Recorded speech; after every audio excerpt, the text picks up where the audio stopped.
welcome to Movement in Science. If this is your first time to my channel, welcome. We are going to talk about a whole bunch of different things here. Mainly we talk about decreasing pain and increasing athletic performance, but we also get into the psychology behind movement, and we talk about some behavioral change elements as well.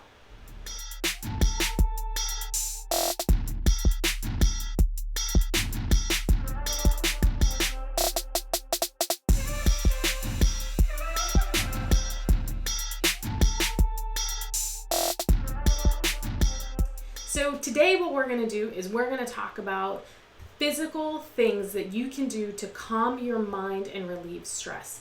This is a very stressful time for some people. I get it. So let's talk about some ways that we can alleviate some of this stress. Before we go any further, it is really important that you like, subscribe to this channel, and hit the notification buttons. I make videos every Thursday. We release them at 2 o'clock Pacific Standard Time, so you don't want to miss them. Number one, the science behind stress. When you are stressed out, your hormone levels are going to change. You may not even notice it because it could happen gradually, or you could have a spike. So with that, when the hormones change, or the level of your hormones change, specifically cortisol, you're going to get some stress, and it's going to change the way you breathe, and you'll start realizing that you're chest breathing. And with that chest breathing, you're going to start using these muscles right here that aren't designed to breathe on a regular day-to-day basis. These muscles are designed to help facilitate breathing during that fight or flight stage. So we want to make sure that when we are in a stressful state, to tune back into our body and try to breathe in a way that is more effective, more efficient, and will switch us into a different nervous system. So what does that look like? How do we breathe? You've been doing it your whole life, right? So you have to be doing it properly. Well, unfortunately, we, like I said, have a tendency of chest breathing. So we breathe here. So this part of our body, when you ask somebody to take a big, deep breath, they'll breathe and they'll go,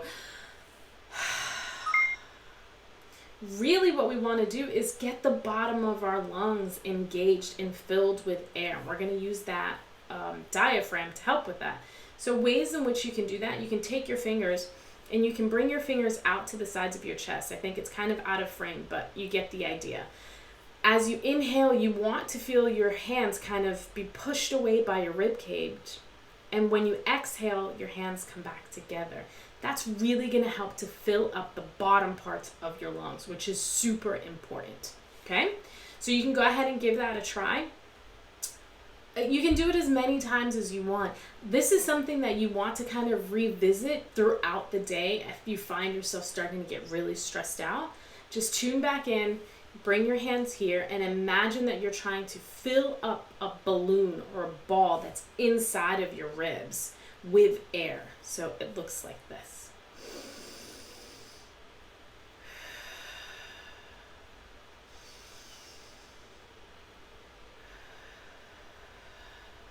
And you can even feel the back expand and retract with that breath as well. It's pretty cool.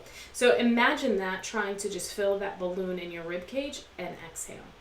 You also want to make sure that you're inhaling through your nose and exhaling through your mouth.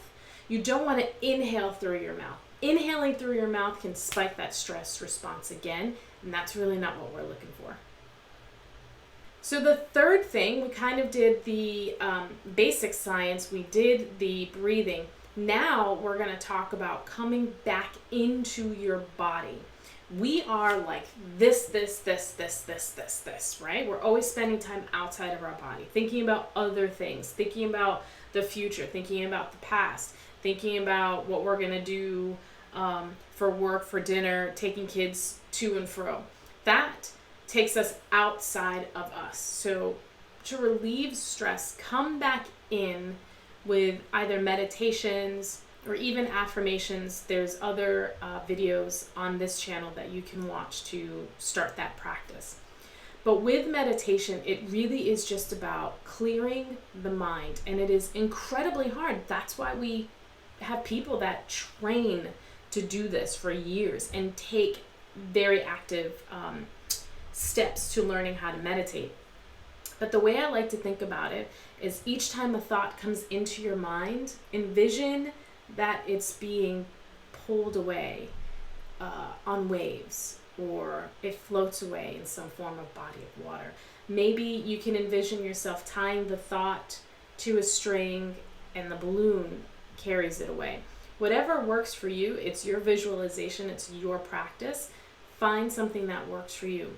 But this time is to come in to your body and be present.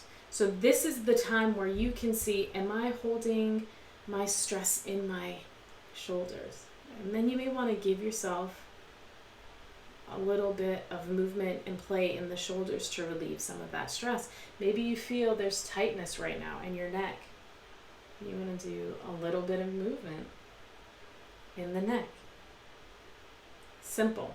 Maybe you feel, hey, I'm not breathing.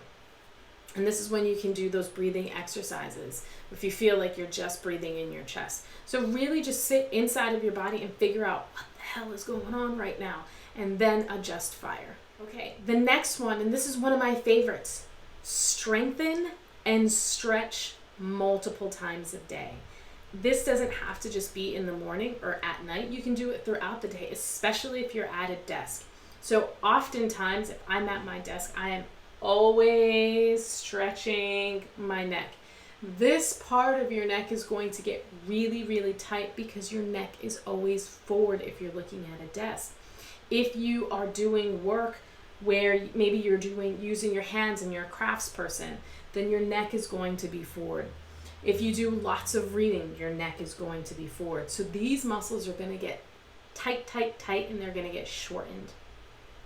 And because of that, they're also going to get very weak, as well as the muscles in the back of your neck. The muscles in the back of your neck will lengthen, right? So you have this posture of your neck coming forward like this.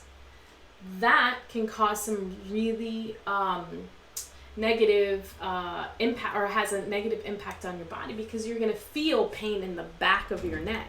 So we want to be able to tuck the chin in, get that neck back into neutral, okay? And this is something that you can do multiple times a day. If you're sitting at your desk like I am now, there's nothing that says you cannot move around in different planes of movement, right? It doesn't matter what the position is, as long as you get up and move, or even if you're sitting down, you're doing something just to wake up the body. Right now I have my left leg crossed over my right, and I'm just gonna go round in circles like that. Discover what you can do in your space, okay? This is gonna be your kind of exploration into what feels good and how to make yourself more productive at work. Number 5, set 5 minutes aside for active, really thoughtful stretching, okay? And with this stretching, it is not putting your body in one position and holding it for 30 seconds. It is putting your body in extension, opening your body up and holding and breathing through a motion. So if you're stretching your neck, so I like to bring my shoulders up, pin my chest down, roll my shoulders back, and just right here, I am starting to feel a gentle stretch in my chest and in my neck. And then rolling from one side to the other. Breathing. I'm never tugging on my head. I'm never holding it in one position, because this position may not be restricting to you, but if you come forward maybe a quarter of an inch, you're going to feel something completely different. If you bring your head back, you're going to feel something completely different. So take 5 minutes to do active stretching. And again, we talked about it with the other tips, explore, move through the motions. If you're not sure about how to stretch, feel free to reach out to me and I can help you find links that work for you or coach you through your own personal stretch session as well. Number 6, self-massage. So the sciencey term is going to be SMR, or self-myofascial release, Really, it is just self-massage. You can use a tennis ball, a racquetball, golf balls, really almost any hard surface that you can use to put tissue on top of, tissue meaning like your muscle, your fascia, your skin, and roll around. This feels phenomenal, and it really helps to unlock the tightness, the stickiness, the yuckiness that we feel.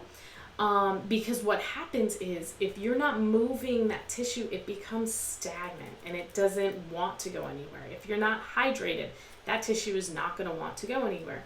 So we want to break it up and just kind of wake it up from the inside and from the outside in order to get that tissue to flow and move and become unrestricted. And you're going to feel amazing. Last one is movement, okay? So try to move for about 30 minutes a day of like some kind of cardiovascular exercise.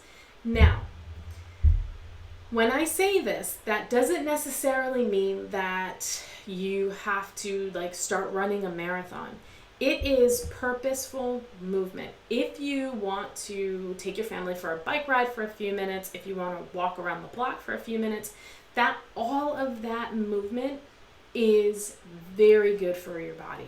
If you like to be outside and you like to garden, that's very good for your body. Movement doesn't have to come in the form of you walking to a gym and getting on a treadmill or doing a group fitness class.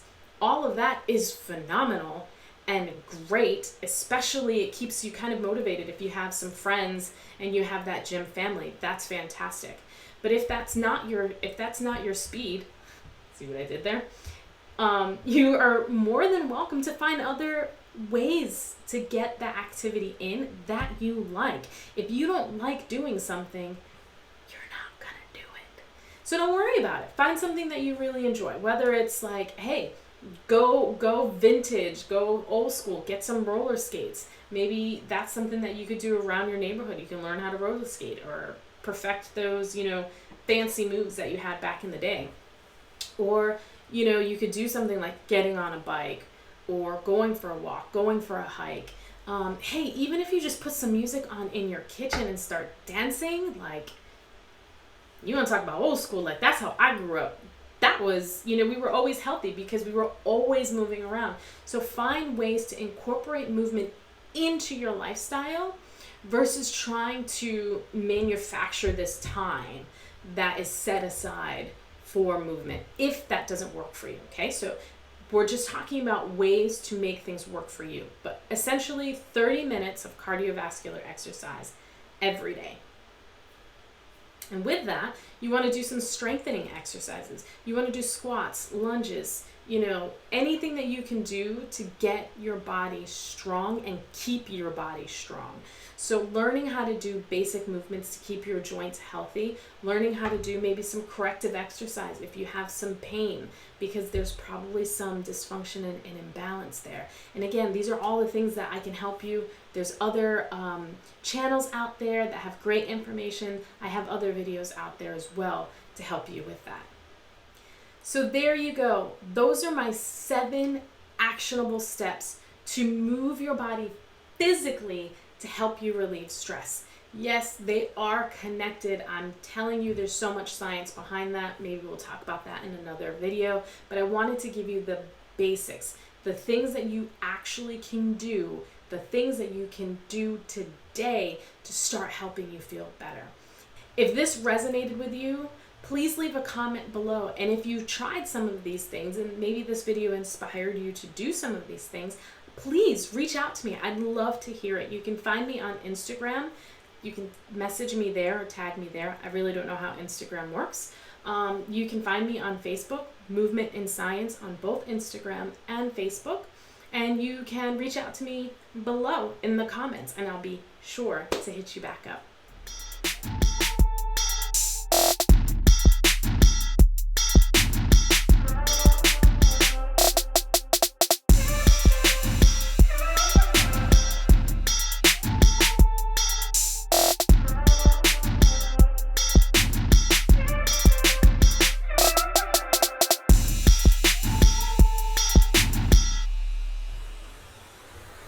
Number 5.